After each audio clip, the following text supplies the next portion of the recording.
Hello friends, कैसे हो आप सब। आई होप मस्त होंगे, जबरदस्त होंगे। दोस्तों आज का जो वीडियो होने वाला है वो होने वाला है कि बैलेंस शीट का फॉर्मेट कैसे लर्न करें शेड्यूल 3 का। दोस्तों बहुत ही अमेजिंग वीडियो होने वाला है क्योंकि इसमें मैंने लायबिलिटीज और current asset, current liability and current asset दोनों का फॉर्मेट लर्न करा दूंगी आपको, जिससे कि आपके दिमाग में वो चीज़ें रह जाएं। एंड आई होप सो कि पीएनएल का फॉर्मेट आप लोग को अभी तक लर्न हो चुका होगा। तो सो बैलेंस शीट का फॉर्मेट भी लर्न कर लेते हैं, जिससे आपका एक 12 मार्क्स से लेकर 18 मार्क्स तक स्कोर हो जाते हैं, मतलब एक बार बोलते हैं ना कवर हो जाते हैं, और ये फॉर्मेट से आपको कुछ मार्क्स तो मिल ही जाते हैं। तो ऑब्वियसली ये चैप्टर छोड़ के नहीं जाना है, आपको पढ़ के जाना है और ये फॉर्मेट लर्न कर लेना है। एक नहीं, 2 बार 3 बार 4 बार वीडियोस देखिए और रिकॉल करिए बार बार, आपको ये चीज़ें याद रह जाएगी। दोस्तों आ गए मेरे बुक पे। जैसे आपको पता ही है कि बैलेंस शीट के लिए हम लिखते हैं बैलेंस शीट एज ऑन। तब अब इसमें हमारा पहला पार्ट क्या रहेगा, लायबिलिटी एंड असेट। 2 पार्ट रहता है। हम लोग नॉर्मल मतलब ग्रेजुएशन तक, वैसे ग्रेजुएशन में भी हम लोग हॉरिजॉन्टल बनाते थे, वर्टिकल बनाते थे, बट वैसे हम लोग 12th तक ऐसे बनाते थे। आपको यहाँ पे लायबिलिटी, यहाँ पे असेट देखने के लिए मिल जाता था और आप ऐसे ही बनाते हो। वैसे मैं भी ऐसे ही बनाती थी, लेकिन अब भी हमारे प्रैक्टिकल लाइफ से लेकर और सीएमए के एग्जाम तक हमको ये वाला फॉर्मेट यूज़ करना है। ऑब्वियसली ये फॉर्मेट जो है आपको प्रैक्टिकल लाइफ में भी यूज़ होते हैं, क्योंकि मैं सीए फॉर्म में आर्टिकलशिप करती हूँ तो वहाँ पे बहुत यूज़ होते हैं। तो अब आपको क्या काम करना है, यहाँ पे लिखना है। तो पहला हमारा माइंड में क्या आता है, लायबिलिटी का नाम सुनते ही हमारा नाम आ जाता है इक्विटी, इक्विटी एंड लायबिलिटीज़। अब ये तो ठीक है, इक्विटी एंड लायबिलिटीज आ गया। इसमें लायबिलिटी का नाम सुन के क्या आ जाता है, इक्विटी का नाम share holder funds, share holder fund नाम याद आ जाता है। अब शेयर होल्डर फंड में आपको क्या नाम याद आता है पहला। अब देखिए शेयर होल्डर हम लोग ने लिख तो लिया, शेयर का एस ले लो, शेयर कैपिटल। बी ले लो, आपको आर से लेना है रिजर्व एंड सरप्लस। फिर यहाँ पे यस है ना, इससे हो जाता है आपका शेयर वारंट।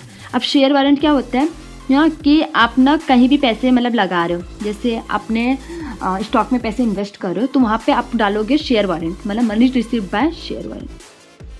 आप शेयर वारंट याद कर लो, इतना एग्जाम में लिखोगे तो भी मार्क्स मिलते हैं। तो money receive by share warrant. अब आपका सेकंड पॉइंट आ जाता है। सेकंड पॉइंट क्या होता है, यहाँ पे शेयर होल्डर फंड है, यहाँ पे money receive by share warrant हो गया। अब यहाँ पे आपका सेकंड पॉइंट आ जाएगा कि अभी जो मनी रिसीव की, मतलब मनी आप जो अपने मिला है आपको, वो आपने दिया है, तो आपका जो चीज़ें हैं वो कैसे हो रही है। तो यहाँ पे आपको डालना है money receive but pending allotment. Allotment आपका पेंडिंग है। लाइक एस, अब मैं इसको एग्जांपल से समझाती हूँ।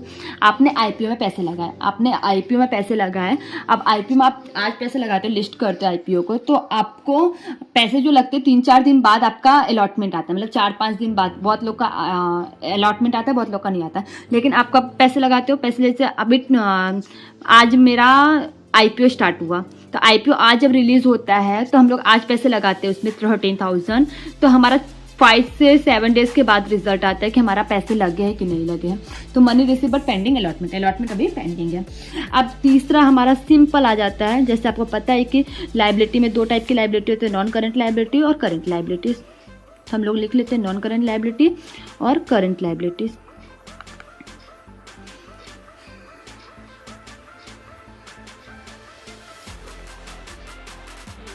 ये लिख लिए। अब इसमें हम लोग को क्या काम करना है, देखो नॉन करंट लायबिलिटी जो होता है ना सब लॉन्ग टर्म होता है, और करंट लायबिलिटी जो होता है ना वो सब शॉर्ट टर्म होता है।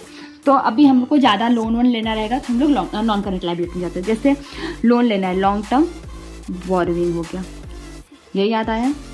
और उसके बाद हम लोग को, जब हम लोग ने बोरोइंग ले लिया तो हम लोग को प्रोविज़न भी मिलता है, तो लॉन्ग टर्म प्रोविज़न भी होता है बहुत सारा, तो लॉन्ग टर्म प्रोविज़न ये कर लिया।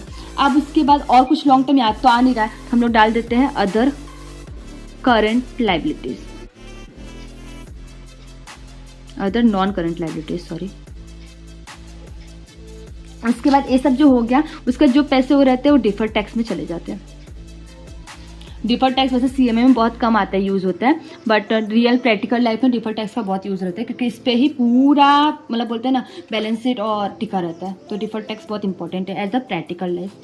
तो करंट लायबिलिटी में अभी क्या बोल रहे हैं, करंट लायबिलिटी में आपको सब शॉर्ट टर्म हो जाएगा। अब यहाँ पे जो लॉन्ग टर्म की हो ना शॉर्ट टर्म कर दो, short term borrowing, short term provision, exam में ना आप ऐसे पूरा फॉर्मेट बनाओ दोगे ना, उसके बाद वैल्यू पुट अप करना रहेगा तो आपको इजी पड़ेगा। फिर अदर करंट लायबिलिटी,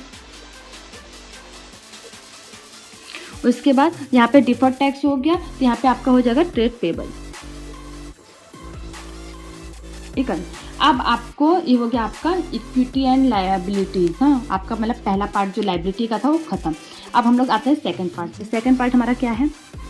असेट का है। असेट क्या है? असेट में दो असेट रहता है। पहला नॉन करेंट असेट और दूसरा मैं पीछे लिख रही हूँ क्योंकि प्लेस चाहिए। दूसरा करेंट असेट, तो मैं यहीं पे दोनों लिख लेती हूँ, यहाँ पे असेट डाल देती हूँ। पहला हो गया नॉन करेंट असेट,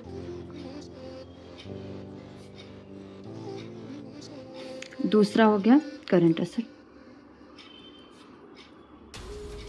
ठीक है, अभी नॉन करंट एसेट और करंट एसेट आपको ये पता चल गया। ठीक है, अब यहाँ पे आपको पहले करंट एसेट बताऊंगी फिर नॉन करंट एसेट। तो मैं एक फॉर्मूला लिखती हूँ, आप यहाँ से वो कर लेना, CA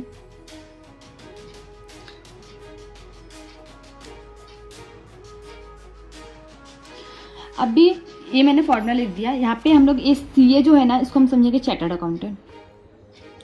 अब चार्टर्ड अकाउंटेंट प्लीज बुरा मत मानना, बिकॉज ये एक फॉर्मेट याद करने के लिए मैंने एक एग्जाम्पल दिया है, तो सो इसके लिए। तो अब यहाँ पे हम समझेंगे चार्टर्ड अकाउंटेंट हमारा गुड्स सेल करता है। वैसे वो सर्विस सेल करता है, लेकिन हम यहाँ पे मानेंगे वो गुड्स सेल करता है। ठीक है, अब इस फॉर्मेट से हम लोग लिखेंगे।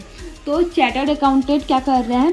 चार्टर्ड अकाउंटेंट को एक short term loan and advances चाहिए। क्यों लोन एंड एडवांसेस चाहिए? क्योंकि उसके पास कैश एंड कैश इक्विवेलेंट नहीं है। क्यों नहीं है? क्योंकि उसका ट्रेड रिसीवेबल है, मतलब डेब्टर उसके पास कस्टमर नहीं है। कस्टमर क्यों नहीं? क्योंकि उसके पास स्टॉक ही नहीं, इन्वेंट्रीज ही नहीं है। और इन्वेंट्रीज क्यों नहीं है? क्योंकि उसके पास इन्वेस्टमेंट नहीं है। तो सिंपल हम लोग यही फॉर्मेट लगा के यहाँ पे लिखेंगे और एक नीचे से लिखेंगे। तो हम लोग पहला लिखे अदर करेंट असेट। क्या हमारे पास करंट एसेट नहीं है? करंट एसेट क्यों नहीं है? क्योंकि हमारे पास करंट एसेट लाने के लिए क्या करेंगे हम लोग? Short term loan and advances पे जाएंगे। तो short term loan and advances. अब उसके बाद short term loan and advances लिए तो हमको क्या मिलेगा? Cash and cash equivalent. तो कैश एंड कैश इक्विवेलेंट नहीं था। क्यों नहीं है कैश एंड कैश इक्विवेलेंट? ये याद रखने के लिए हम लोग क्या करें? कैश एंड कैश इक्विवेलेंट क्यों नहीं है? क्योंकि हमारे पास ट्रेड रिसीवेबल नहीं है, मतलब हमारे पास डेटर नहीं है। डेटर क्यों नहीं है? क्योंकि अपने पास इन्वेंट्री ही नहीं है। अरे बेचेंगे क्या? कस्टमर को बेचने के लिए कुछ चाहिए, तो इन्वेंट्रीज नहीं। इन्वेंट्रीज क्यों नहीं है? क्योंकि अपने पास पैसे ही नहीं है। अरे जब पैसे नहीं रहेंगे तो हम बेचेंगे क्या? तो ये हो गया हमारा ये फॉर्मेट हो गया। अब आपको सिंपल जो इधर है ना, सेम कॉपी पेस्ट इधर करना है। जैसे अब आपको क्या काम करना है? यहाँ पे अदर करंट एसेट है, अदर नॉन करंट एसेट।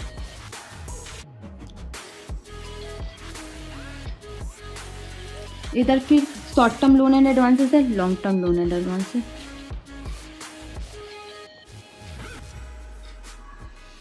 ये हो गया आपका। अब इतना होने के बाद यहाँ पे आपका trade cash and cash equivalent छोड़ दो, ट्रेड रिसीवेबल वाला डेटर है, तो आपका यहाँ पे आ जाएगा DTA, डिफर्ड टैक्स आ गया। उसके बाद आपका ये चीज़ें समझ में आया। और इन्वेस्टमेंट है तो लाइक दैट। तो यहाँ पे आपको जो इन्वेस्टमेंट है, यहाँ पे इन्वेस्टमेंट है तो इधर नॉन करंट इन्वेस्टमेंट हो जाएगा। मतलब सेम कॉपी पेस्ट करना है। अब यहाँ पे क्या नहीं आपको लिखना है? इन्वेंट्रीज नहीं लेना है, इन्वेंट्रीज और ट्रेड रिसीवेबल डेटर। ठीक है, यहाँ पे ट्रेड रिसीवेबल मतलब यहाँ पे DTA लिख दिया है, डिफर्ड टैक्स, बट फिर भी आपको नहीं लिखना है। ये आपको DTA याद करना है और इसमें ये फॉर्मूलेट आपको याद हो गया। ये हो गया। अब ऊपर के 4 चीज़ आपको जो मैंने नहीं लिखवाए हैं वो हो गया। पहला, आपको पता ही है फिक्स एसेट में क्या क्या होता है। फिक्स एसेट में आपको पता ही क्या क्या होता है। एक तो होता है टेंजिबल, जिसको हम लोग टच कर सकते हैं। इनटेंजिबल, जिसको हम सिर्फ फील कर सकते हैं। अब टेंजिबल इनटेंजिबल में भी 2 टाइप से होते हैं और एक्स्ट्रा।